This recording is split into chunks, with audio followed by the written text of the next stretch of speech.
Hinihikayat ng Cotabato Provincial Government at LGU Kidapawan na buhayin muli ang diwa ng bayanihan ngayong malubhang naapektuhan ng Cebu at ibang bahagi ng Visayas dahil sa bagyong Tino. Sinabi ng provincial government na maaaring maghatid ng mga donasyong pagkain, tubig, damit, kumot at iba pang pangangailangan sa Regional Evacuation Center sa Provincial Capital Grounds, Amas, Kidapawan City hanggang Martes lamang, November 11. Para sa karagdagang impormasyon, makipag-ugnayan sa Provincial Disaster Risk Reduction and Management Office sa numerong 0910-146-6693. Ang lahat na malilikom na donasyon ay agad na ipapadala sa mga apektadong lugar sa Cebu sa pakikipagtulungan na rin ng ahensya ng pamahalaan.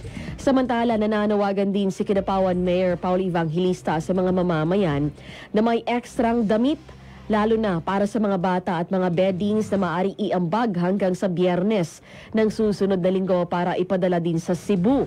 Patuloy ang kanilang panawagan upang maibsan ang hirap ng mga pamilyang nasalanta ng bagyo at maibalik ang pag-asa sa mga komunidad ng Cebu.